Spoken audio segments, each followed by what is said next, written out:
Welcome students. In introduction of spectroscopic methods, we are going to learn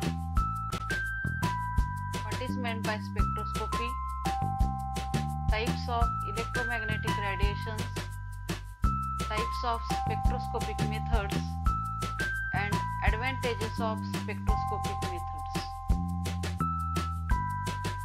Spectroscopy. The interaction of light with matter is known as spectroscopy.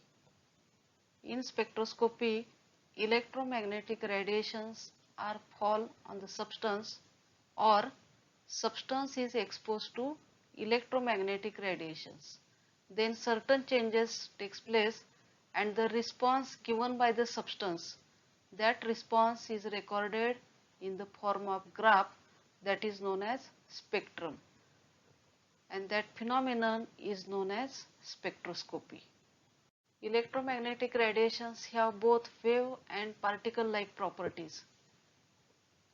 When electromagnetic radiations propagate in space, it propagates in both electric and magnetic field. They are perpendicular to each other. There are both components, electric component and magnetic component.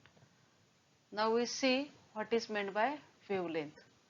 The distance between two adjacent crests or troughs is known as wavelength. Wavelength is denoted by lambda. Then next is wave number. Number of waves in 1 centimeter or number of cycles of waves in 1 centimeter, that number is known as wave number.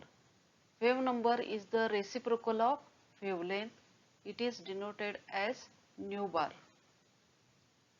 Then frequency of radiations. Frequency of radiations, look here. Suppose this is the point and number of waves passing through that point in 1 second. That number of waves is known as frequency of the radiation. In short, it is known as number of cycles per second. It is denoted as nu, that is equal to c upon lambda, where c is the velocity of light and lambda is the wavelength. Energy of electromagnetic radiations are inversely proportional to wavelength. That is, as wavelength decreases, energy of radiations increases. Energy is equal to h into nu, where h is the Planck's constant and nu is the frequency of the light. And we know that nu is equal to c upon lambda.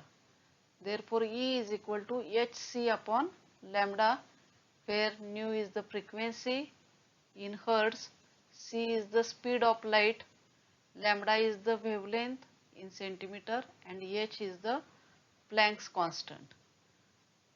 Remember that as wavelength decreases, energy of radiations increases.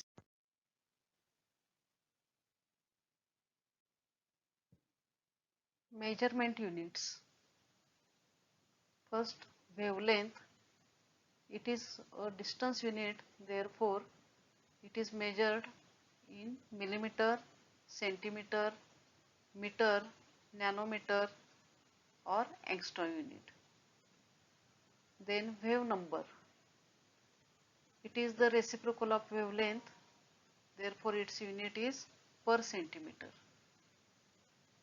Then frequency of light or frequency of radiation. Its unit is cycles per second, hertz or megahertz. Then energy of radiations. It is expressed in kilocalorie per mole or kilojoule per mole. Look at some conversion factors. We know that 1 centimeter is equal to 10 raised to minus 2 meter. 1 millimeter is equal to 10 raised to minus 3 meter, that is equal to 10 raised to minus 1 centimeter. These conversion factors are very important while studying spectroscopic methods. 1 micrometer is equal to 10 raised to minus 6 meter, that is equal to 10 raised to minus 4 centimeter. Generally, wavelengths are measured in nanometer. 1 nanometer is equal to 10 raised to minus 9 meter, that is equal to 10 raised to minus 7 centimeter. 1 angstrom, that is equal to 10 raised to minus 10 meter, that is equal to 10 raised to minus 8 centimeter. The frequency unit is hertz. 1 hertz is equal to 10 raised to minus 6 megahertz.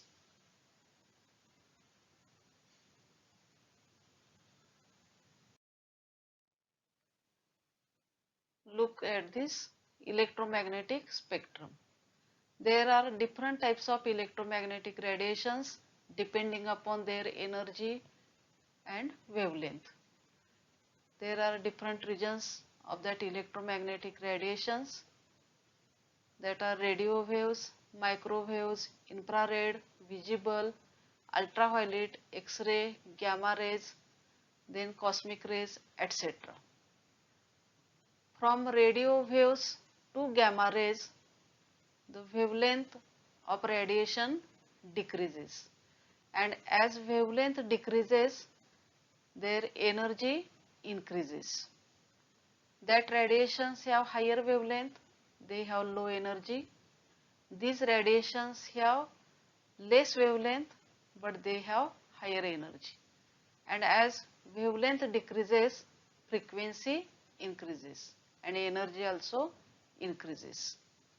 That is the region of different in nanometer: radio waves, microwaves, infrared, visible, ultraviolet, X-ray and gamma ray.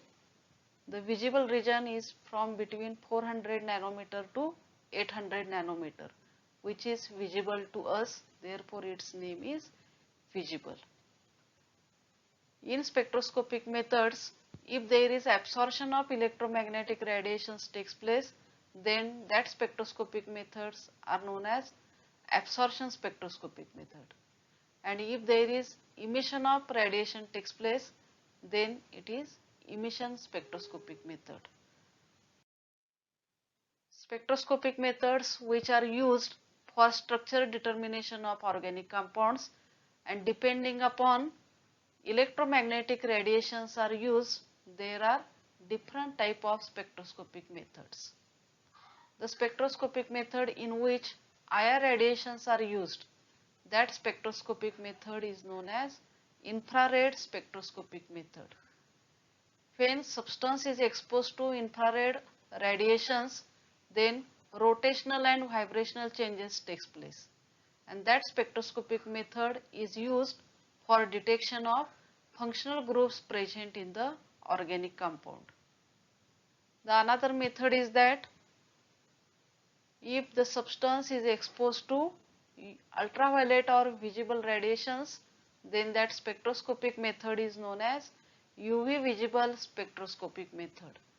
And in that spectroscopic method, electronic transitions along with rotational and vibrational changes takes place. These radiations are of higher energy than IR radiations. Therefore, in that case, electronic transitions along with rotational and vibrational changes takes place. This spectroscopic method is used for detection of degree of unsaturation in the compound. The next method is NMR spectroscopic method. In NMR spectroscopic method, the organic compound is placed in external magnetic field and the molecule is irradiated with low energy radio waves. The nuclei of atoms which are magnetic in nature, they show change in nuclear spin, and this spectroscopic method is used for detection of organic compound. And in case of PMR, proton magnetic resonance, this spectroscopy is used for detection of number of set of protons, and ultimately we determine the carbon skeleton and structure of the organic compound. The another method is known as mass spectrometry. We not say as mass spectroscopy, because in that case the molecule is not exposed to certain kind of electromagnetic radiations.